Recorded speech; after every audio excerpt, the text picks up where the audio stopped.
देख रहे हो हमारा खास कार्यक्रम खास बातचीत और आज हमारे साथ में है भाजपा के वरिष्ठ नेता एवं रानीवाड़ा पंचायत समिति के वार्ड नंबर 26 से बीजेपी उम्मीदवार प्रतिनिधि हीरालाल जी। उनसे खास बातचीत करेंगे। हीरालाल जी, सबसे पहले ये बताइए कि वार्ड संख्या 26 के अंदर कौन कौन से गाँव आते हैं?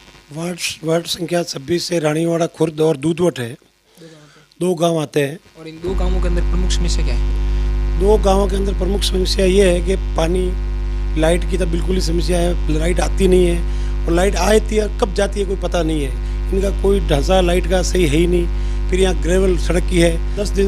15 दिन से फील्ड में हूँ। मैंने ये रानीवाड़ा खुर्द के जो रास्ते हैं, जो आम रास्ता है, इतने गंदे रास्ते पड़े हैं कि कभी कोई कहीं भी ग्रेवल नाम की चीज़ नहीं है। सड़क बिल्कुल कागजों के अंदर बना के जो रहे सरपंच वो अपना कोटा पूरा करके चले गए हैं और गांव में विकास नाम की कोई चीज़ ही नहीं है। जैसे गरीबों के भी बेचारों के अभी जो वर्तमान में जो सरकार रही इसमें इन लोगों ने इतनी मोनोपोली कर रखी है, इतना भेदभाव कर रखा है कि 180 नाम गाँव में काट दिए। जिसको बीपीएल बेचारे थे तो जिनके नाम काट दिए, जो गरीब को 5-5 किलो जो गेहूँ दे रहे थे, तो इस सरकार ने वो नाम भी अभी जो यहाँ वर्तमान जो पदाधिकारी जो भी बैठे हैं कांग्रेस के, इन्होंने इन नाम काट दिए।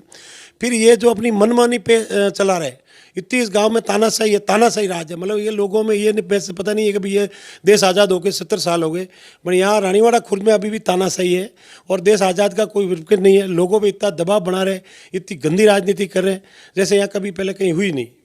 आपके पास में दूधवट भी गांव है, वो भी वार्ड संख्या 26 में आता है। वहाँ पे कौन कौन सी क्या क्या समस्या है? दूधवट में भी यही स्थिति है साहब। दूधवट में भी वही स्थिति है सेम जो रानीवाड़ा की है। वहाँ भी वो रास्ते ग्रेवल, कोई सड़क बनी हुई नहीं है, ना वहाँ कोई पानी का जो टाँके बड़े पड़े हैं। पहले की टाइम में अर्जुन सिंह जी और रत्नाराम जी के टाइम के जो एलआर बड़े हुए टूटे पड़े हैं, जिसमें कोई कनेक्शन नहीं जुड़े हुए।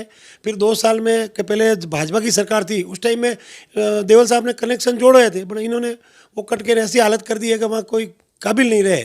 पानी की समस्या है, लाइट की समस्या है, रोड की समस्या है। समस्या अगर दूधवट की गिनाने जाऊँ तो वैसा पूरी नहीं होगी। बहुत गंदा हालात बना रखा है इन लोगों ने। आपकी पुत्री लक्ष्मी कुमारी जी यहाँ से चुनाव लड़ रहे हैं और राजस्थान प्रदेश के अंदर कांग्रेस की सरकार है, उसका कुछ इफेक्ट पड़ेगा क्योंकि आप प्रदेश के अंदर विपक्ष में बैठे हो?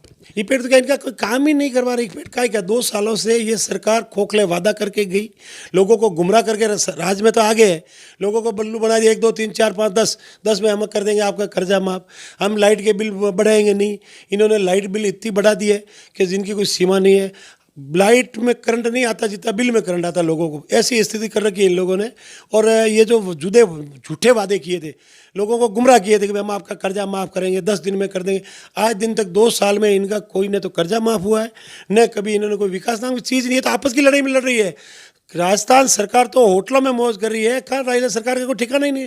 राजस्थान सरकार कभी जैसलमेर होटलों में घूम रहे हैं, तो कभी वहाँ 5 स्टार होटलों में जयपुर में घूम रहे हैं। सरकार तो नहीं चल रही, सरकार के नाम की चीज़ ही नहीं है। इतना गंदा पहली बार देखा है कि भाई सरकार जो राजस्थान में कांग्रेस की है, इतनी गंदी सरकार कभी नहीं थी।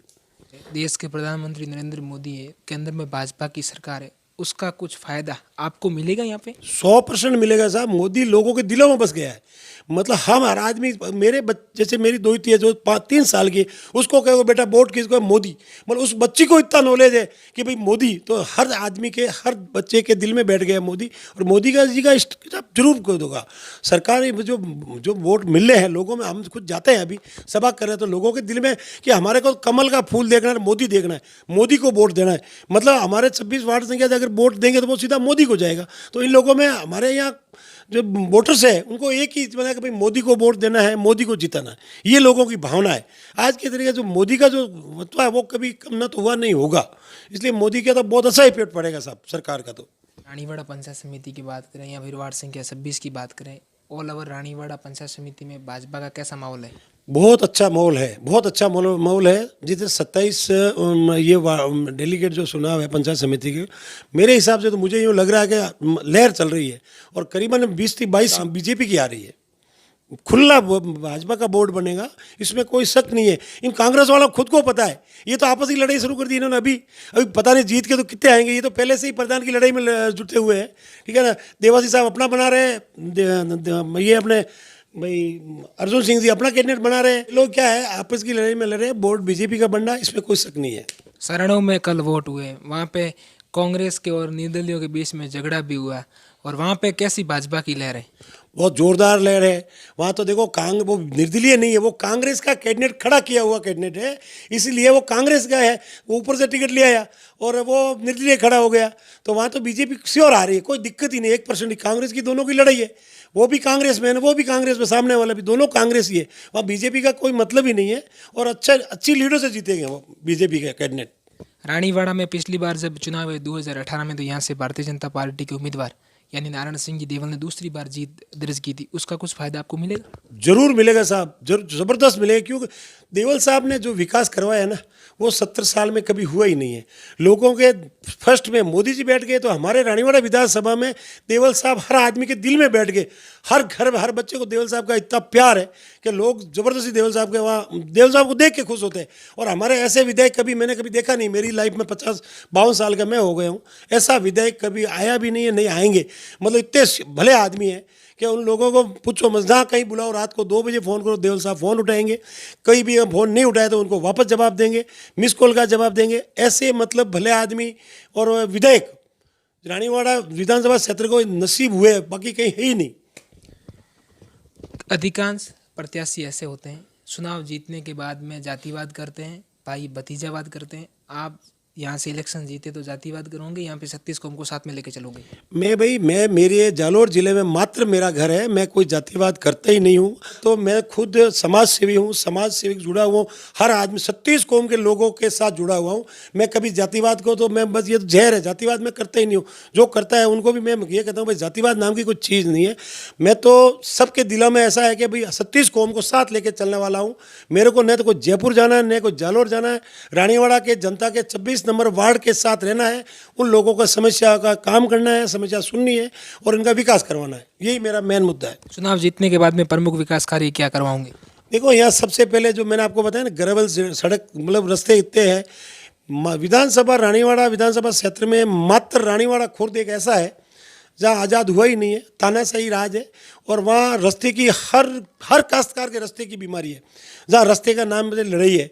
तो मैं ये सोच रहा हूँ कि अगर कुछ देखो, सरकार तो कांग्रेस की है, तो अपन कोशिश करेंगे, हमारा अगर बीजेपी का बोर्ड बनता है, प्रधान हमारा बनता है, तो गांव में सरपंच के माध्यम से हम ये विकास करवाएंगे। भाई जहाँ रास्ता नहीं है तो वहाँ ग्रेवल सड़क बनाने की कोशिश करेंगे। जहाँ लाइट की समस्या है तो लाइट भी कोशिश करेंगे, भाई इनको अधिकारियों को कह के लाइट की समस्या मिटवाएंगे। जैसे ये बीपीएल वालों को नाम काट दिया इन्होंने, 180 नाम काट दिए गरीबों के। मैं कोशिश करूँगा, कलेक्टर साहब से मिलूंगा और इनके गरीबों के नाम वापस जुड़ाने की मेरी प्रयास रहेगा कि भाई इनका नाम गरीबों को वापस जुड़ाया जाए और इनको गेहूँ वगैरह मिला जाए।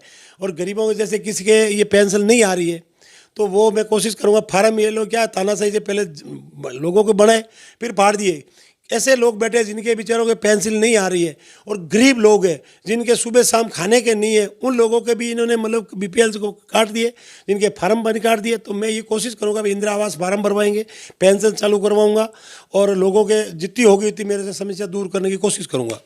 थोड़ी दिन पहले एक वाकया यहाँ पे चला था रानीवाड़ा खुर्द के अंदर कि हीरालाल तो बाहर का है, उस पर आपका क्या कहना है? मेरा ये कहना कि बाहर का क्या है, मैं कोई पाकिस्तान से नहीं हूँ। मैं यहाँ 30 साल हो गया, मैं 30 साल से ये रानीवाड़ा खुर्द में रहता हूँ। मेरा वोटर कार्ड यहाँ है, मेरे बच्चों की जन्म रानीवाड़ा खुर्द में हुआ है।